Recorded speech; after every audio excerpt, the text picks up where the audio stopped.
بسم اللہ الرحمن الرحیم۔ السلام علیکم۔ انفو ٹی وی میں خوش آمدید۔ آج 4 جون 2023 بروز اتوار سعودی عرب کی شام تک کی اہم ترین خبروں کے ساتھ میں ہوں وسیم۔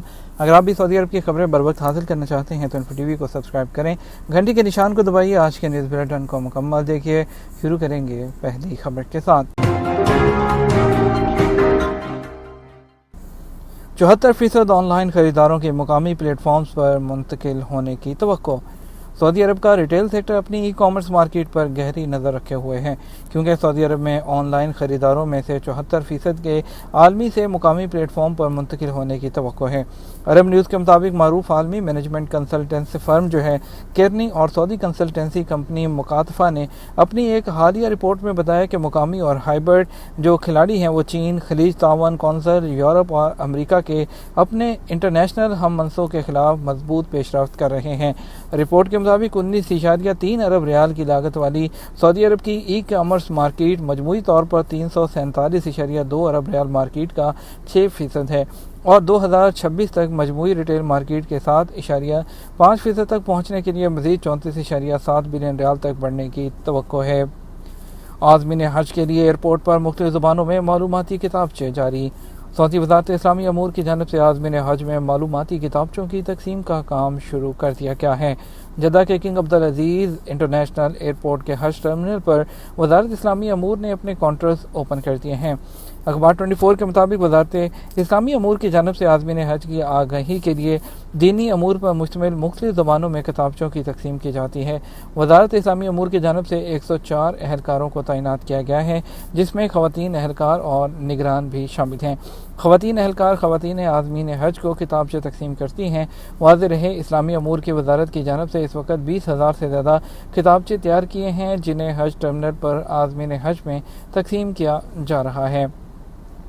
سعودی وزیر خارجہ کی رجب طیب اردوغان کی حلف برداری میں شرکت۔ سعودی عرب کے شاہ سلمان بن عبدالعزیز کی نیابت کرتے ہوئے سعودی وزیر خارجہ شہزادہ فیصل بن فرحان نے ہفتہ کو نئی صدارتی مدت کے لیے رجب طیب اردوغان کی تقریب حلف برداری میں شرکت کی ہے۔ سرکاری خبررساں ایجنسی ایس پی کے مطابق شہزادہ فیصل بن فرحان نے ترکی کے صدر کو شاہ سلمان بن عبدالعزیز اور ولی عہد کی جانب سے مبارکباد کے پیغامات بھیجے اور نیک خواہشات کا اظہار بھی کیا۔ پاکستان کے شہر کوئٹہ سے ڈائریکٹ حج فلائٹس کا آغاز ہو گیا۔ کوئٹہ سے ڈائریکٹ حج پروازوں کا آغاز ہو گیا۔ پاکستان کی سول ایویشن اتھارٹی کے ترجمان کی طرف سے آج جاری بیان کے مطابق پی کے 747 نے کیٹیگری 2 نئے رن وے پر گزشتہ رات پہلی نائٹ لینڈنگ کی، جس کے بعد یہی پرواز 145 عازمین حج کو لے کر براہ راست مدینہ کے لیے روانہ ہو گئی۔ ترجمان نے کہا کہ ہوابازوں کا کہنا ہے کہ رات میں کوئٹہ ایئرپورٹ کے نئے گیٹ 2 رن وے پر اترنا انتہائی خوشگوار تجربہ تھا۔ ترجمان نے کہا اس سے پہلے پی کے 6133 اور 6137 300 عازمین حج کو لے کر مدینہ روانہ ہوئی تھیں، جبکہ اس سے پہلے کوئٹہ سے عازمین حج کو پہلے کراچی کا سفر کرنا پڑتا تھا۔ سعودی عرب اور امریکہ سوڈان مذاکرات کی بحالی کے خواہشمند ہیں۔ سعودی وزارت خارجہ نے جاری اعلامیہ میں کہا کہ سعودی عرب اور امریکہ سوڈانی مسلح افواج اور ریپڈ سپورٹ فورسز کے وفود کے درمیان باضابطہ مذاکرات دوبارہ شروع کرنے کے خواہشمند ہیں۔ عرب نیوز کے مطابق وزارت خارجہ کی جانب سے جاری بیان میں کہا گیا کہ سعودی عرب اور امریکہ سوڈان کے عوام کے ساتھ ثابت قدمی سے کھڑا ہے اور تمام فریقین پر زور دیتا ہے کہ وہ نئی جنگ بندی پر متفق ہوں اور مؤثر طریقے سے اس پر عمل درآمد بھی کریں۔ سعودی عرب میں ایک عجیب انداز میں خفیہ گودام کا دروازے کو ریفریجریٹر بنا لیا گیا۔ سعودی عرب میں چھپ کر رہنے والے کئی لوگ پکڑے گئے۔ ان افراد نے چھپنے کے لیے ایک عجیب و غریب طریقہ اپنایا۔ یہ لوگ ایک گودام میں چھپ کر رہ رہے تھے۔ گودام کا راستہ خفیہ رکھنے کے لیے ان لوگوں نے ایک حیران کن طریقہ اختیار کیا۔ گھر میں رکھے گئے فریج کو انہوں نے گودام کا دروازہ بنا دیا اور ہفتے کے دن کمرشل کنسیلمنٹ کے انسداد کے قومی پروگرام نے اعلان کیا کہ اس کی ٹیموں نے ریاض کے علاقے میں اپنے باقاعدہ تفتیش کے دوران قانون کی خلاف ورزی کرنے والوں کو پکڑا ہے۔ پروگرام کی جانب سے اپنے ٹویٹر پر شائع کردہ ایک ویڈیو کلپ میں فریج کا وہ ٹھکانہ اور دروازہ دکھایا گیا جس کے ذریعے کارکن گودام میں داخل ہوتے تھے۔ ادارے نے ان تمام لوگوں کو پکڑ کر مجاز اتھارٹی کے حوالے کر دیا۔ متحدہ عرب امارات میں نئے ملازمین کی مانگ بڑھ گئی۔ ملک میں رواں سال کی پہلی سہ ماہی میں جابز میں 20% تک اضافہ ریکارڈ کیا گیا۔ UAE میں اس سال کی پہلی سہ ماہی میں اسامیوں میں 20% تک کا اضافہ ہو گیا۔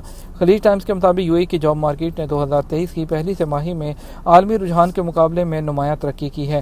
خاص طور پر ہیڈ آفس میں کچھ خاص شعبوں میں دستیاب عہدوں میں 20% کا متاثر کن اضافہ دیکھنے میں آیا ہے، جو اس بات کا ثبوت ہے کہ دبئی معاشی طور پر آگے وہ بڑھ رہا ہے۔ سعودی ہیریٹیج کمیشن نے نجران میں قدیم عربی نوشہ دریافت کر لیا۔ سعودی عرب میں ہیریٹیج اتھارٹی نے اعلان کیا ہے کہ نجران ریجن میں سروے ورک کے دوران ایک قدیم ترین عربی نوشہ دریافت ہوا ہے، اسے محفوظ کر لیا گیا۔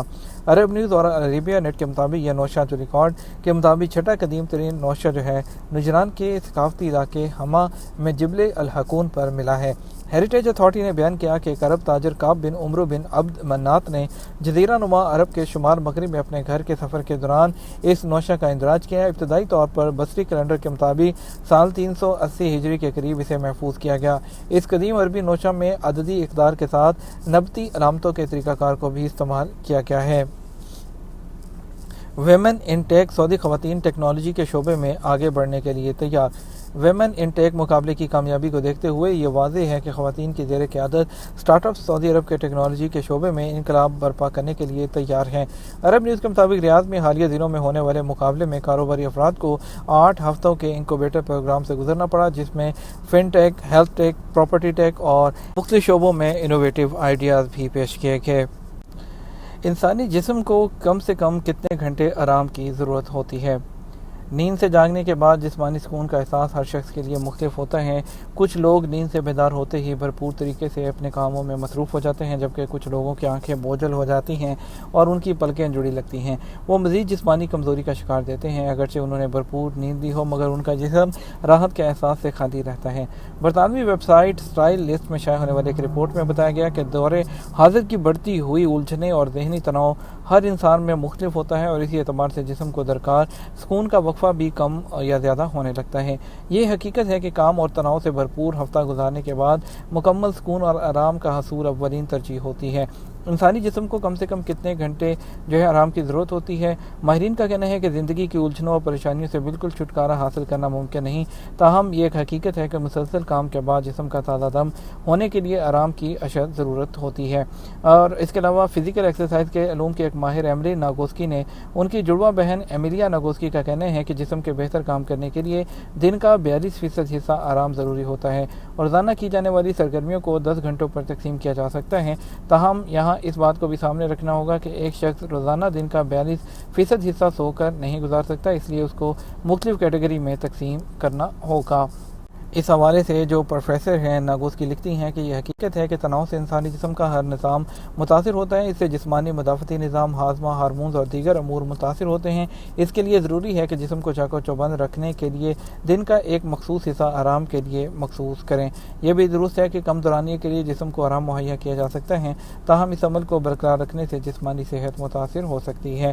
جب کوئی شخص اچھی طرح سے سو نہیں پاتا یا تناؤ محسوس کرتا ہے، اس کی مختلف وجوہات ہوتی ہیں۔ یہ بھی درست ہے کہ ہر شخص کا جسمانی مدافعتی نظام دوسرے سے مختلف ہوتا ہے، اس اعتبار سے کچھ لوگ جلدی تھک جاتے ہیں۔ یہ تو ہمارا اب تک کا نیوز بلیٹن۔ آپ مزید اور اہم خبروں کے لیے ہمارا وہ رات 12 بجے کا نیوز بلیٹن دیکھ سکتے ہیں۔ اس کے ساتھ ہم آپ سے اجازت چاہیں گے۔ ویڈیو کو لائک اور شیئر کیجیے گا۔ السلام علیکم۔